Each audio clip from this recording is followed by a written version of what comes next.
श्रीमहागुरुभ्यो नमः। हरिः ॐ। सदाशिवसमारम्भां शङ्कराचार्यमध्यमाम् अस्मदाचार्यपर्यन्तां वन्दे गुरुपरम्परां। श्रुतिस्मृतिपुराणानाम् आलयं करुणालयं नमामि भगवत्पादशङ्करं लोकशङ्करम्। अपारकरुणासिन्धुं ज्ञानदं शान्तमूर्तिनं श्रीचन्द्रशेखरगुरुं प्रणमामि मुदान्वहम्. ராதே கிருஷ்ணா. எல்லோருக்கும் நமஸ்காரம். இந்த வீடியோவில் ஸ்ரீமத் பகவத்கீதையின் 6வது அத்தியாயமான ஆத்மசம்யம யோகத்தின் 4வது ஸ்லோகத்தை விளக்கத்துடன் பார்ப்போம்.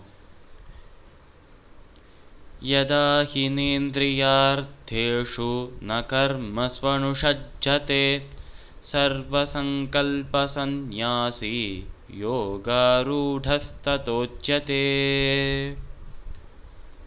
இந்த ஸ்லோகம் ஸ்ரீமத் பகவத்கீதையின் 6வது அத்தியாயமான ஆத்மசம்யம யோகத்தின் 4வது ஸ்லோகம். போன ஸ்லோகத்தில் 3வது ஸ்லோகத்தில் நம்ம கிருஷ்ணர் அர்ஜுனனை பார்த்து யோகத்தில் தேர்ச்சி பெற்றவர்களுக்கு யோகாரூடர்கள் என்று பெயர் என்று சொன்னார் நமக்கு. இப்படி அவர் சொன்ன விஷயத்தை இன்னும் கொஞ்சம் விளக்கமாக ஒரு யோகாரூடன் யார் என்பதை ரொம்ப எக்ஸாக்டாக ரொம்ப துல்லியமாக இந்த இடத்தில் அழகாக சொல்கிறார் கிருஷ்ணர்.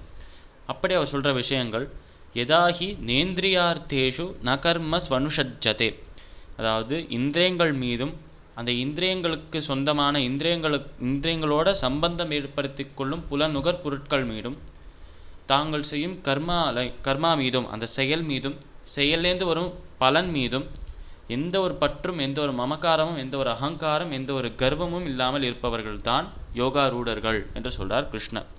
சர்வசங்கல்ப சந்நியாசி யோகாரூடஸ்ததோச்யதே, தங்களுக்கு இருக்கும் அனைத்து ஆசைகளையும் கட்டுப்படுத்தி வைத்திருக்கிற நபர்கள், தங்கள் மனதுக்குள்ளே ஏற்படும் அனைத்து விகாரங்களையும் சாந்தப்படுத்தி வைத்திருக்கும் நபர்கள், அப்பேற்பட்ட மகான்களுக்கு தான் யோகாரூடர்கள் என்று பெயர் என்று சொல்றார் கிருஷ்ணன். அதனால் யோகத்தில் கர்மயோகத்தில் தேர்ச்சி பெற்றவர்கள், கர்மயோகத்தின் அந்த உச்சியை எட்டப் போகிற அந்த நிலைமையில் இருக்கும் நபர்கள், அப்படி இருக்கும் மகான்கள் எந்த ஒரு ஆசையும் இல்லாமல் ஆசைகள் இல்லாத நிராசை நிலையில் இருப்பாலாம். எந்த ஒரு விகாரங்களும் இல்லாமல் எப்பொழுதும் ஆனந்தமயமாக ஈஸ்வரனை தியானம் செய்வதால் ஆனந்தமயமாக இருக்கும் பகவான் மீது அவரோட கவனத்தை வச்சிருக்கிறதுனால் எப்பொழுதும் நிம்மதியாகவே சந்தோஷமாகவே இருப்பார் என்று சொல்கிறார்.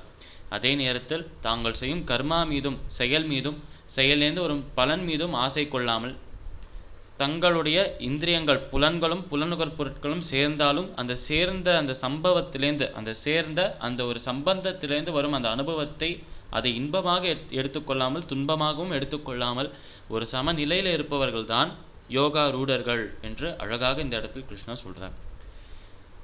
ஸ்ரீமத் பகவத்கீதையின் 6வது அத்தியாயமான ஆத்மசம்யம யோகத்தின் 4வது ஸ்லோகத்திற்குண்டான விளக்கம் இதுவே. சமஸ்தலோகாஹ சுகினோ பவந்து. சர்வம் ஸ்ரீ கிருஷ்ணார்பணமஸ்து.